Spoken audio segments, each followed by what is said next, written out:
இந்த அன்பிற்குரிய அருமை பெருமக்களே, அல்லாஹ்வுடைய அருள் கொண்டு சுபுடைய தொழுகையை தொழுது முடித்து அமர்ந்திருக்கிறோம். அல்லாஹ் தபாரக் வ தஆலா இந்த உலகத்தை படைத்து, இந்த உலகத்திலே நம்மை படைத்து நம்மை எப்படி வாழ வைத்துக் கொண்டிருக்கிறான் என்றால், நாம் எப்படி வாழ்ந்து கொண்டிருக்கிறோம் என்றால், பணத்தால் மாறுபட்டவர்களாக வாழ்ந்து கொண்டிருக்கிறோம், நிறத்தால் மாறுபட்டவர்களாக வாழ்ந்து கொண்டிருக்கிறோம், பதவியால் மாறுபட்டவர்களாக வாழ்ந்து கொண்டிருக்கிறோம், பட்டத்தால் மாறுபட்டவர்களாக வாழ்ந்து கொண்டிருக்கிறோம். அன்பிற்குரிய அருமை பெருமக்களே, இந்த மாறுதல்களை எல்லாம் நாம ஏற்றுக்கொண்டோமா அல்லது நாம உருவாக்கி கொண்டோமா? அல்லாஹ் உருவாக்கினானா என்றால் நாம் நன்றாக பார்க்கலாம். எத்தனையோ பேர்கள் இரவும் பகலும் முயற்சி செய்வார்கள், ஆனால் அவர்களுடைய வாழ்க்கையில் எந்த விதமான முன்னேற்றமுமே காண முடியாது. ஒரு சிலர்கள் சாதாரணமாக இருப்பார்கள், அவர்களுடைய வாழ்க்கையிலே செல்வ பாக்கியம் குமிந்து கொண்டே போகும். ஒரு சிலரை பார்க்கலாம், அதாவது எல்லாமே இருக்கும், அவர்களிடத்தில் இல்லாதது எதுவுமே இருக்காது, ஆனால் அவர்களை பார்த்தால் ஒரு முசாஃபிரை போன்று வாழ்க்கை நடத்துவார்கள். அன்பிற்குரியவர்களே, இது யார் செய்கிறார்? நாம் செய்கிறோமா? அல்லாஹ் செய்கிறானா என்றால் ஒரே ஒரு காரியம்தான் இதற்கு அடிப்படை காரணம். என்ன காரணம் தெரியுமா? பிறக்குகிற பொழுது ஏழையாக பிறந்தாலும் சரி, பணக்காரராக பிறந்தாலும் சரி, கோடீஸ்வரராக பிறந்தாலும் சரி, ஏழை கோடீஸ்வரராகுவதும் பணக்காரராகுவதும், பணக்காரர் கோடீஸ்வரராகுவதும், கோடீஸ்வரர் ஏழையாகுவதும், கோடீஸ்வரர் லட்சாதிபதியாகுவதும், லட்சாதிபதி பிச்சைக்காரராக ஆகுவதும் ஒரே ஒரு காரியம்தான். என்ன காரியம் தெரியுமா? அந்த காரியத்தை செய்யக்கூடியவர்கள் நாம், அதற்கு தீர்ப்பு சொல்லக்கூடியவன் அல்லாஹ். என்ன காரியம் தெரியுமா? நம்மளுடைய செயல்பாடு தான் அதற்கு காரணம். நம்மளுடைய செயல்பாடு நல்லதாக இருக்குமையானால் ஏழை கோடீஸ்வரராகலாம், லட்சாதிபதி ஆகலாம். நம்மளுடைய செயல்பாடு கெட்டதாக இருக்குமையானால், அல்லாஹ் ரசூலுக்கு உகந்ததாக இல்லை என்றால் கோடீஸ்வரன் என்ன செய்யலாம்? கோமாளியாக மாறலாம், கோடீஸ்வரன் குடிசைக்கு வரலாம். இதுதான் காரணம். அடுத்தபடியாக நம்ம என்னன்னு பார்த்தோம்னா, இதை செய்யக்கூடியவன் அல்லாஹ், நம்மளுடைய செயலுக்கு தகுந்தவாறு செய்யக்கூடியவன் அல்லாஹ். அதே நேரத்தில் நம்ம இதை தெரியாமல் என்ன செய்கின்றோம்? மற்றவர்களை பார்த்து என்ன செய்கின்றோம்? பொறாமைப்படுகின்றோம், மற்றவர்களை பார்த்து புசகலம் பேசுகின்றோம், மற்றவர்களை பார்த்து எரிச்சல் படுகின்றோம். அதே நேரத்திலே நல்ல எண்ணத்தோடு நம்மளை விட யார் உயர்ந்திருக்கிறார்களோ அவர்களை பார்த்து நாம் அவர்கள் செய்யக்கூடிய முயற்சியை விட அதிகமான முயற்சி செய்து அவர்களை விட முன்னேறலாம் எண்ணத்தால் அவர்களை விட நல்லவனாக நாம் இருக்கலாம் என்று யாராவது முயற்சிக்கிறோமா என்றால் இல்லை. அன்பிற்குரியவர்களே, பெருமானார் ஸல்லல்லாஹு அலைஹி வஸல்லம் பொறாமையை பற்றி சொல்லுகின்ற பொழுது பெருமானார் சொல்லுகின்றார்கள், அல் ஹஸது யகுலுல் ஈமான, அதாவது பொறாமை என்பது என்ன செய்யாது? ஈமானை சாப்பிட்டு விடும். உன்னிடத்திலே பொறாமை வறுமையானால், அடுத்தவரை பற்றி பொறாமை உன் உள்ளத்தில் நுழையுமையானால் ஈமான் உன்னுடைய உள்ளத்திலே இருந்து வெளியேற ஆரம்பித்து விடும். பொறாமை உன்னுடைய உள்ளத்திலே நுழையுமானால் ஈமான் என்பது உன்னுடைய உள்ளத்தை விட்டு வெளியேற ஆரம்பித்து விடும். எது மாதிரி தெரியுமா? கமா தஅக்குலுல் ஹசீஸல் கத்தப, அதாவது கமா தஅக்குலுல் ஹசீஸ கமா தஅக்குலுன் நார, நெருப்பு சாப்பிடுவதை போல, எதை சாப்பிடுவதை போல? விறகை சாப்பிடுவதை போல. கமா தஅக்குலுல் ஹசீஸ, இன்னொரு உதாரணத்தை சொல்றாங்க ஸல்லல்லாஹு அலைஹி வஸல்லம், துரு சாப்பிடுவதை போல. எதை சாப்பிடுவதை போல? அல் ஹதீத, இரும்பை சாப்பிடுவதை போல. பொறாமை என்பது என்ன செஞ்சு விடுதா? உன்னுடைய உள்ளத்திலே நுழைய ஆரம்பித்து விடுமையானால் ஈமான் என்பது உன்னிடத்திலே என்ன செய்து விடும்? வெளியேற ஆரம்பித்து விடும். ஆகையினால உன்னை விட முன்னேற்றம் உள்ளவரை பார்த்தால் அவர் முன்னேறுவதற்கு 2 காரணம் இருக்கும். அடுத்தபடியாக முன்னணி நல்லா புரிஞ்சுக்கிறணும்.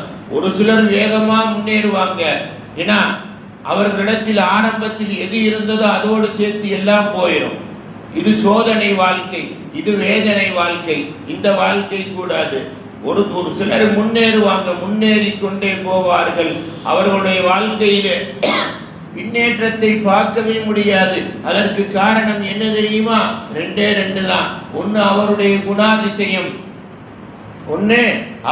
குணாதிசயம், இரண்டாவது அவருடைய குணாதிசயத்திற்கு அல்லாஹ் கொடுக்கக்கூடிய வெகுமதி. அன்பிற்குரிய அருமை பெருமக்களே, ஆகையினால யாரை பார்த்து பொறாமை கொள்வதால் லாபம் யாருக்கு?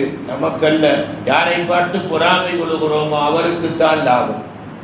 யாரை பார்த்து பொறாமை கொள்கிறோமோ அவருக்குத்தான் பரக்கத். நாம் யாரை பார்த்து பொறாமைப்பட்டால் லானத்து நம்ம இடத்திலே வருகின்றது என்று அர்த்தம். பெருமானார் இரண்டாவது விஷயத்தை பெருமானாருக்கு அல்லாஹ் சொல்லி கொடுத்தான். நபியே முகம்மதை இரண்டு விஷயம் ஒன்று சேராதுன்றான். அல்லாஹ் பெருமானார் கேட்டாங்க, என்ன ரெண்டு விஷயம் ஒன்று சேராதுன்றாங்க. ரெண்டு விஷயம் ஒன்று சேரக்கூடாதுன்னா அல்லாஹ் என்ன ஒன்று சேரக்கூடாதுன்னு கேட்டாங்க. ஈமானும் பொறாமையும் ஒன்று சேராது அல்லாஹ் சொன்னான். அல் ஹஸது வல் ஈமானு லா யஜ்மஆனி, ஈமானும் பொறாமையும் ஒன்று சேராது. ஃபஇன்னஹுமா யஹ்லிஃபானி, இந்த இரண்டுமே முழுக்க முழுக்க மாற்றமானது, விதர்ப்பமானது. ஒன்றுக்கு ஒன்று எதிரி. ஒன்று இருக்கக்கூடிய இடத்திலே மற்றொன்று இருக்கவே இருக்காது. அல்லாஹ் சொல்லி கொடுத்தாங்க, மற்றொன்று இருக்கவே இருக்காது. ஆகையினால பொறாமை என்பது உள்ளத்தில் நுழைந்து விடுமையானால் அங்கே ஈமான் என்ன செய்கிறோம்? வெளியேற ஆரம்பித்து விடும். பொறாமை உள்ளத்தில் குடிகொள்ள ஆரம்பித்து விட்டால் என்ன? கல்பு கருப்பாக ஆரம்பித்து விடும். ஈமான் வெளியேற ஆரம்பித்து விட்டால் என்ன வந்துடும்? மனசிலே கஷ்டம் வந்துடும், பணத்திலே கஷ்டம் வந்துடும். அதனுடைய அடையாளம் என்ன தெரியுமா? முகத்திலே உண்டான நூறு வெளியேற ஆரம்பித்து விடும். முகத்திலே உண்டான நூறு வெளியேற ஆரம்பித்து விடும். பெரியார்கள் சொல்லுவார்கள், அல்லாஹ்வுடைய ஒளி எங்க படுதான்? ஒவ்வொரு மனிதனுடைய நெத்தியிலேயும் படுகின்றதாம். ஆகையினால் தான் ஆணோ பெண்ணோ என்ன செய்யாதுங்க, எந்த காரணம் கொண்டும் நெத்தியை மூடாதீர்கள். பெருமானார் சொன்னாங்க, தொப்பி போட்டா கூட என்ன செய்யுங்க, நெத்தியை மூடி போடாதீர்கள். தலப்பாகை சூடினால் கூட நெத்தியை மூடி சூடாதீர்கள் அப்படின்னு பெருமானார் ஸல்லல்லாஹு அலைஹி வஸல்லம் சொன்னார்கள். அன்பிற்குரியவர்களே, ஆகையினால அந்த அல்லாஹ்வுடைய நூர் நம்மளுடைய நெத்தியிலே படுகின்றது. ஒரு மனிதனுடைய தலைவிதி எங்கே நிர்ணயிக்கப்படுகிறது என்றால் அல்லாஹ்வின் புறத்திலே இருந்து நிர்ணயிக்கப்படுது. அந்த தலைவிதி எங்கே எழுதப்படுகிறது என்றால் ஒவ்வொரு மனிதனுடைய நெத்தியிலேயும் எழுதப்படுகின்றது. ஞானவான்கள் அந்த நெத்தியை பார்த்து சொல்லி விடுவார்கள், இவருடைய குணம் இதுதான், இவருடைய பணம் இதுதான், இவருடைய நடைமுறை இதுதான், இவர் இப்படித்தான் இருப்பார் என்று ஞானத்தால் சிறந்தவர்கள், அல்லாஹ் ரசூலுடைய அன்பை பற்றவர்கள் பார்த்தவன சொல்லி போடுவாங்க. ஆகையினால் ஸல்லல்லாஹு அலைஹி வஸல்லம் சொன்னாங்க, ஈமானும் ஹஸதும், ஈமானும் பொறாமையும் ஒன்று சேராது. ஏனென்று கேட்டால் ஒன்றுக்கொன்று எதிரி. ஏன் எதிரி? ஈமான் உள்ளவரிடத்திலே நற்குணம் இருக்கும், ஹஸது பொறாமை உள்ளவரிடத்திலே கெட்ட குணம் இருக்கும் அப்படின்னு அல்லாஹ் தஆலா பெருமானார் ஸல்லல்லாஹு அலைஹி வஸல்லம் அவர்களுக்கு சொல்லி கொடுத்தான். அன்பிற்குரிய அருமை பெருமக்களே, ஆகையினால வாழ்க்கையிலே போட்டி போடலாம், பொறாமைப்படக்கூடாது. வாழ்க்கையிலே போட்டி போடலாம். அந்த போட்டி ஒரு நாள் இல்லாவிட்டால் ஒரு நாள் வெற்றியை கொடுக்கும். அதே நேரத்தில் நல்ல ஒரு விஷயத்தை புரிஞ்சுக்கிறோம், அதிர்ஷ்டம் என்பது அது இஷ்டத்துக்கு தான் வரும். யாருக்காக இருந்தாலும் சரி, அதிர்ஷ்டம் என்பது அது இஷ்டத்துக்கு தான் வரும். நம்ம இஷ்டத்துக்கு அதிர்ஷ்டம் வரவே வராது. அதிர்ஷ்டம் அது இஷ்டத்துக்கு வறுமையானால் நாம் பட்ட கஷ்டத்துக்கெல்லாம் பலனை நமக்கும் கையிலே காட்டும், உலகத்துக்கும் கண்ணிலே காட்டும். அதிர்ஷ்டம் என்பது நாம் நினைக்கிற மாதிரி எப்படி வேண்டுமென்றாலும் சம்பாதிக்கலாம் என்று வறுமையானால் அந்த சம்பாத்தியம் நம்ம இருக்குகிற போதே போயிடும். எப்படி போகும்? நம்மள்ட்ட அது வர்றதுக்கு முன்னாலே எப்படி இருந்ததோ அதையும் சேர்த்து இழுத்துட்டு போயிடும். அல்லாவிட்டால் நாம் சம்பாதித்த அந்த அநியாய சம்பாத்தியம் வீட்டில் இருக்கும், மனைவி மக்கள் எல்லாம் இருப்பாங்க, அதை சாப்பிட நாம் இருக்க மாட்டோம். அல்லது எல்லாம் இருப்பாங்க, நாமும் இருப்போம். எந்த மனைவியை கொண்டு குடும்பம் சந்தோஷம் பெறுமோ அந்த மனைவி நம்மளை விட்டு புறப்பட்டு விடுவார்கள். அன்பிற்குரிய அருமை பெருமக்களே, இது யாருக்கு சொல்லி கொடுத்த வழி? ஸல்லல்லாஹு அலைஹி வஸல்லம் அவர்களுக்கு சொல்லி கொடுத்த வழி. அநியாயமா சம்பாதிக்கிற இடத்துல நிறைய பாருங்க, அங்க என்ன நடக்கும் தெரியுமா? ஒன்று இவர் போவார் வேகமாக, அவர் சம்பாதித்த பணம் இருக்கும். அப்படி இல்லை என்றால் இவர் சம்பாதிப்பார், இவர் மனைவி போய் விடுவார்கள். அல்லது எந்த மக்களுக்காக சம்பாதிக்குகிறாரோ அந்த மக்கள் என்ன செய்வார்கள்? இவரை விட்டு புறப்பட்டு விடுவார்கள். இதுக்கு என்ன அடிப்படை தெரியுமா? இதற்கு காரணம் பொறாமை என்பதுதான் காரணம். அப்ப அல்லாஹ் கஃபாத், எது போதுமான வாழ்க்கை தெரியுமா? அல்லாஹ் எதை கொடுத்திருக்கிறானோ அதற்கு நன்றி செலுத்தக்கூடிய வாழ்க்கை போதுமான வாழ்க்கை. அதை நன்றி செலுத்தி கொண்டு முயற்சிகள் பண்ணிக்கொண்டே இருக்கலாம். முயற்சிகள் தாராளமாக பண்ணலாம். முயற்சிகளுக்கு அல்லாஹ் நல்லவர்களுக்கு வெற்றியை கொடுப்பான். அதே நேரத்தில் பொறாமையோடு முயற்சி பண்ணலாமாண்டா? பண்ணக்கூடாதுங்க. இதுதான் அருமை நாயகம் ஸல்லல்லாஹு அலைஹி வஸல்லம் அவர்களுக்கு அல்லாஹ் சொல்லிக் கொடுத்த வழி. இந்த வழியை பின்பற்றியவர்கள் எல்லாம் என்ன செய்து விட்டார்கள்?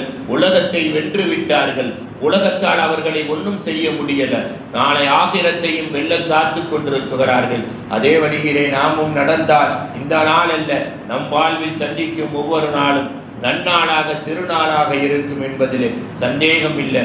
அந்த நல்ல பாக்கியத்தை வல்லநாயன் அல்லாஹ் தஆலா உங்களுக்கும் எனக்கும் அல்ல, நம் சந்ததிகள் கியாமத்து நாள் வரைக்கும் வருவார்கள் அல்லவா, அவர்களுக்கும் கொடுத்து எல்லாரையும் ஈமான்தாரியாக என்ன அல்லாஹ்விடத்திலே சீமான்தாரியாக அல்லாஹ்வை சந்திக்கக்கூடிய பாக்கியத்தை தந்த அருள் புரிவானாக. வாகர தஅவானா அனில் ஹம்துலில்லாஹி ரப்பில் ஆலமீன். அல்லாஹும்ம ரப்பனா ஆத்தினா ஃபித் துன்யா ஹஸனா வ ஃபில் ஆகிரத்தி ஹஸனா வ கினா அஸாபன் நார்.